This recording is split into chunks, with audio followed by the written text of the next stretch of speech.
બનાવી શકીએ.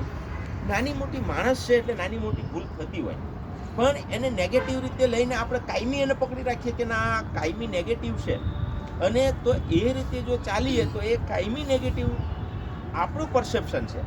વ્યક્તિ કાયમી નેગેટિવ રહેતો નથી. સંજોગો હોય, તે દિવસની એની સમજ હોય, તે દિવસે નેગેટિવ આપણા માટે હોઈ શકે, સમાજ માટે હોઈ શકે. સમય ગયો, એનામાં બદલાવ આવ્યો હોય અને એ નેગેટિવ પરસેપ્શન આપણે જો રાખ્યું હોય તો પોઝિટિવ વ્યક્તિ હોવા છતાં આપણે નેગેટિવ પરસેપ્શનના કારણે એ વ્યક્તિનું જે પોઝિટિવ પાસું છે એને ખોઈ બેસીએ છીએ. એટલે હંમેશા કોઈનું પણ પોઝિટિવ પરસેપ્શન આપણે રાખીએ તો ઘણીવાર એવું હોય કે એ વ્યક્તિ આપણા પોઝિટિવ પરસેપ્શનથી જે પોઝિટિવ વેવ્સ જતા હોય અને એ વેવ્સના કારણે એના માઇન્ડમાં પોઝિટિવ પરસેપ્શન આપણા પ્રત્યે થવાથી બંને વચ્ચેના સંબંધો સુલહ બની શકતા હોય છે. આ મનોવિજ્ઞાન સાયન્સ કહે છે.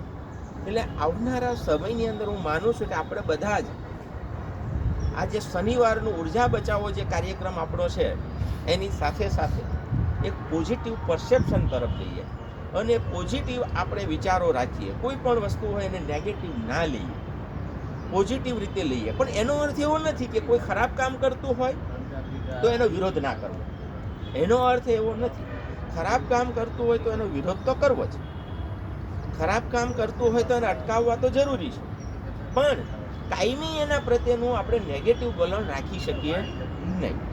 એટલે આપણે ઉત્કર્ષ મંડળ દ્વારા જે આ કાર્યક્રમ થઈ રહ્યો છે એમાં વધુમાં વધુ આપણે મિત્રોને જોડીએ.